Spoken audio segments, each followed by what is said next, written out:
৪৭ কে যদি না মানে তাহলে তারা মূলত ভারত প্রেমী, তাদের অন্তরে ভারত প্রেম। ঠিক আছে, আপনি আসেন কেন? আপনি চলে যান, ভারতে চলে যান। আপনি ৪৭ মানেন না, তার মানে হলো যে আপনি অখণ্ড ভারতে বিশ্বাসী। যারা দেশ বিভাজনের বিপক্ষে ছিল তারা ভারত প্রেম লালন করে। ঠিক আছে, যদি কারো মুসলিম ভূখণ্ড যদি ভালো না লাগে তারা চলে যাক, তাদেরকে তো কেউ জোর করছে না যে আপনারা বাংলাদেশে থাকেন, আপনাদের থাকতে হবে। আপনি চলে যান না কেন? আপনি চলে যান। এখানে আমাদের যে বিষয়টা আসছে সেটা হলো যে দেশ বিভাজনটা হয়েছে ধর্মের ভিত্তিতে, দ্বিজাতি তত্ত্বের ভিত্তিতে। এটা মুসলমানদের ভূখণ্ড। এখন মুসলমানদের ভূখণ্ডে যদি থাকতে ইচ্ছে না করে, কারো যদি মনে চায় যে না আমি ভারতে যাব, ঠিক আছে যান, ভারতে গিয়ে দেখেন মুসলমানদের সেখানে কি করুণ পরিস্থিতি, এবং পশ্চিমবঙ্গে যে বিজেপি ক্ষমতায় এসেছে, আসার পরে যে কি করুণ অবস্থা হয়েছে। তাদেরকে আহ দেখুন এবং একটু গেস করুন যে ৪৭-এ কেন দেশ বিভাজন হয়েছে, কেন মুসলমানরা পৃথক ভূখণ্ড দাবি করেছিল। সেই ইতিহাসটা আমি বলবো জ্বালানি মন্ত্রীকে একটু পড়ার জন্য। ৪৭-এর দেশ বিভাজন, আমরা ৪৭-কে অস্বীকার করব কিভাবে? এটা অস্বীকার করবে? যদি আজকে ৪৭ না হতো তাহলে বাংলাদেশ হতো না। বাংলাদেশের মূলে রয়েছে ৪৭।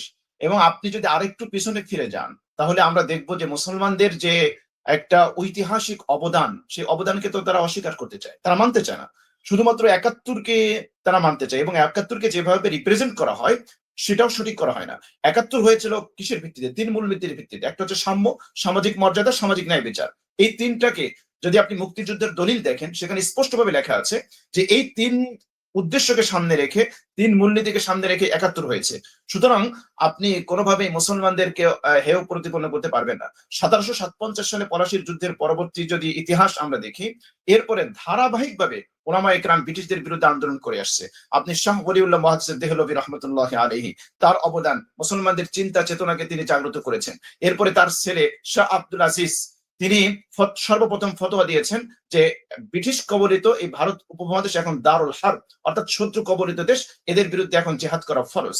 এরপরে আপনি বালাকোটের যুদ্ধ দেখেন, সেখানে সৈয়দ আহ সৈয়দ বিরলবি, শহীদ বিরলবি রহমতুল্লাহ আলাইহি, তারপরে শাহ ইসমাইল শহীদ রহমতুল্লাহ আলাইহি, তারা সেই বালাকোটের ময়দানে সেখানে তারা রক্ত দিয়েছে।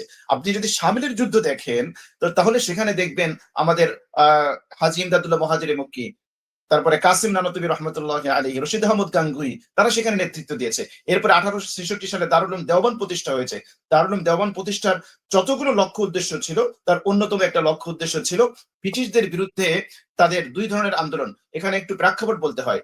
যখন ১৮৫৭ সালে সিপাহী বিপ্লব যখন বাহ্যিকভাবে ব্যর্থ হলো, তখন এক নতুন আন্দোলনের ধারা সূচিত হলো, যে দারুল উলুম দেওবন্দ প্রতিষ্ঠা হয়েছিল যতগুলো লক্ষ্য উদ্দেশ্য সামনে রেখে। তার মধ্যে অন্যতম একটা উদ্দেশ্য ছিল এটা, যে ব্রিটিশদের বিরুদ্ধে যোগ্য নেতৃত্ব গড়ে তোলা এবং ব্রিটিশদের বিরুদ্ধে নতুন মুজাহিদ তৈরি করা, নতুন যোদ্ধা তৈরি করা। আপনি জেনে থাকবেন পরবর্তীতে যখন ১৯৪৭ সালে দেশ বিভাজন হলো, তখন এই দারুল উলুম দেওবন্দের দুইজন সূর্য সন্তান, একজন হচ্ছে সাব্বির আহমদ উসমানী, এখন আরেকজন হচ্ছে জাফর আহমদ উসমানী, তাদের হাতে কিন্তু পতাকা উত্তোলন হয়েছে। পশ্চিম পাকিস্তানে এদের একজনের হাতে, আর পূর্ব পাকিস্তানে হচ্ছে আরেকজনের হাতে এই পতাকা তারা উত্তোলন করেছিল। তাহলে দারুল উলুম দেওবন্দ তা উল্লেখযোগ্য একটা ভূমিকা পালন করেছে ব্রিটিশদের বিরুদ্ধে আন্দোলন করার জন্য। এরপরে আপনি তারপরে যদি আসেন রেশমি রুমাল আন্দোলন, সেখানেও দেখবেন আপনি যে শাইখুল হিন্দ মাহমুদ হাসান দেওবন্দি, তারপর উবাইদুল্লাহ সিন্ধি, তাদের নাম আসবে, তারা রেশমি রুমাল আন্দোলন করেছে। এরপরে খেলাফত আন্দোলন দেখেন। আপনি কোন জায়গাটায় অস্বীকার করবেন? মুসলমানদের এই যে সোনালী ইতিহাস, এই ইতিহাসকে আপনি বৃদ্ধাঙ্গুলি দিয়ে দেখিয়ে, আপনি ডাইভার্ট করে, আপনি শুধু একটা চেতনাকে ধারণ করে আপনি জাতিকে, আপনি আর কতদিন স্বাধীনতার ৫৪ বছর পর্যন্ত চেতনা বিক্রি করে, চেতনার চেতনা চেতনা চেতনা বিক্রি করতে। এই জন্য আমি একটা টকশোতে বলেছিলাম যে আমরা শুধু চেতনা নিয়েই পড়ে আছি। হামাস তার কি আছে বলেন? হামাসকে কিভাবে ইসরায়েল তাদেরকে রাজনৈতিকভাবে বয়কট করেছে, সামাজিকভাবে বয়কট করেছে, হত্যা করেছে, নির্যাতন করেছে, লুটতরাজ করেছে। এরপরেও হামাস ওই সুড়ঙ্গের মধ্যে থেকে সমুদ্র থেকে পাইপ তারা সেখান থেকে সংগ্রহ করে তারা আজকে ক্ষেপণাস্ত্র তৈরি করে ইসরায়েলের মুখোমুখি করে। আর আমরা ৫৪ বছর শুধু চেতনা বিক্রি করেই গেলাম। আমরা কি তৈরি করেছি বলেন তো আমাকে? আমরা আমাদের দেশে কি তৈরি করেছি? আমাদের দেশের যদি কেউ অ্যাটাক করে তাহলে তাদেরকে মোকাবেলা করার জন্য আমাদের কি আছে? আমাদের কয়টা ফাইটার জেট আছে, কয়টা আমাদের মিসাইল আছে, কয়টা আমাদের ট্যাঙ্ক আছে, কি আছে আমাদের বলেন? তো এই জন্য যারা এখানে ৪৭-কে অস্বীকার করতে চায় তারা মূলত আমি বলবো যে তাদের অন্তরে ভারত প্রেম লালন করে। তারা যতই ঢাকায় ঘুমাক না কেন তাদের স্বপ্ন হলো দিল্লি, তারা মূলত দিল্লির স্বপ্ন দেখে। সুতরাং 1947 সালকে কোনোভাবেই অ্যাভয়েড করা যায় না, অস্বীকার করা যায় না। প্রত্যেকটাকে প্রত্যেকটার জায়গায় রাখতে হবে। আপনি 47 কে রাখবেন, তারপরে আপনি 52 কে রাখবেন, আপনি 54 যুক্তফ্রন্ট রাখবেন, 69 এর গণঅভ্যুত্থান রাখবেন, এরপরে 71 আসবে। আপনি যদি সবগুলোকে একেবারে লাভ দিয়ে সবগুলোকে বাদ দিয়ে আপনি 71 চলে যান, এটা তো হবে না। ইতিহাসকে কখনো বিকৃত করা যায় না। এটা হচ্ছে আমার প্রথম কথা। দ্বিতীয় যে কথাটা বললেন, পশ্চিমবঙ্গের যে অবস্থা, ভাই এটা তো সবচেয়ে ভয়াবহ এবং দুঃখজনক বিষয়। আমরা দেখেছি বর্তমান ভারত হচ্ছে সংখ্যালঘু নির্যাতনের একটা প্রজনন কেন্দ্র। গোটা বিশ্বের মধ্যে যদি সংখ্যালঘু নির্যাতনের কোন প্রজনন কেন্দ্র দেখতে চান, আমি বলবো ভারতকে দেখেন। পশ্চিমবঙ্গে বিজেপি ক্ষমতায় আর বিজয়ী হওয়ার পরপরই আমরা কি দেখলাম? আমরা দেখলাম যে স্লোগান দেওয়া শুরু হয়েছে, মসজিদ গুলো সব ভাঙো, মন্দির মন্দিরের উপরে এই মাইক লাগাও, এটা লাগাও, ওটা লাগাও। তারপরে নিউ মার্কেটে আপনারা দেখেছেন যে সেখানে বুলডোজার নিয়ে মিছিল করা হয়েছে। আপনি কোন আজ পর্যন্ত দেখেছেন যে বিজয় মিছিল বুলডোজার নিয়ে হয়েছে এবং সেখানে মুসলমানদের ঘর বাড়ি লুট করা হয়েছে, ভাঙ্গা হচ্ছে, মুসলমানদেরকে হত্যা করা হচ্ছে। তারপরে সবচেয়ে দুঃখজনক একটা ভিডিও দেখলাম যে কবরস্থানে পর্যন্ত আগুন জ্বালানো হচ্ছে, কবরস্থানে পর্যন্ত আগুন জ্বালানো হচ্ছে। আমরা দেখলাম এই যে এই ভারতের ভিডিও দেখলাম। এরপরে ইতিপূর্বে আমরা টকশোতে বহুবার আলোচনা করেছি, মসজিদের মিনারে হনুমানের পতাকা সেখানে উত্তোলন করা হচ্ছে, মসজিদ গুড়িয়ে দেওয়া হচ্ছে, মাদ্রাসা গুড়িয়ে দেওয়া হচ্ছে, মুসলমানদেরকে রাজনৈতিকভাবে, সামাজিকভাবে, ধর্মীয়ভাবে তাদের উপর নির্যাতন চালানো হচ্ছে।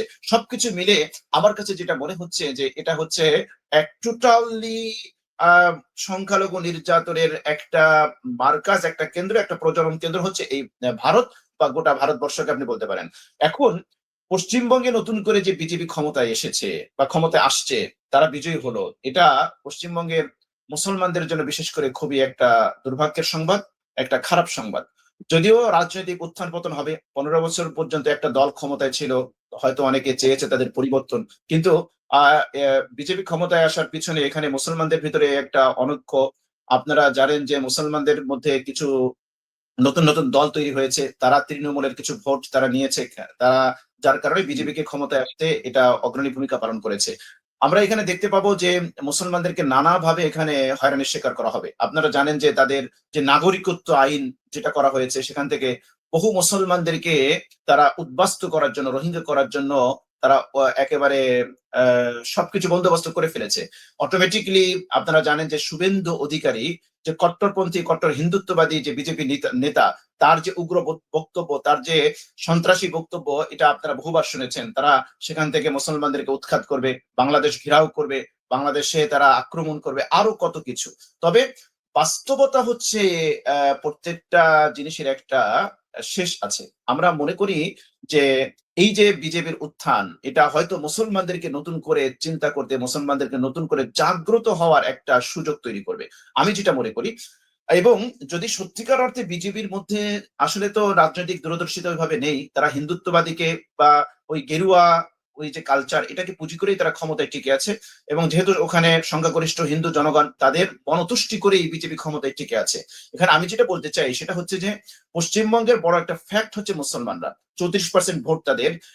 বিজেপি যদি চিন্তা করে, রাজনৈতিকভাবে চিন্তা করে, তাহলে অবশ্যই মুসলমানদেরকে তাদেরকে মূল্যায়ন করা উচিত, মূল্যায়ন করতে হবে।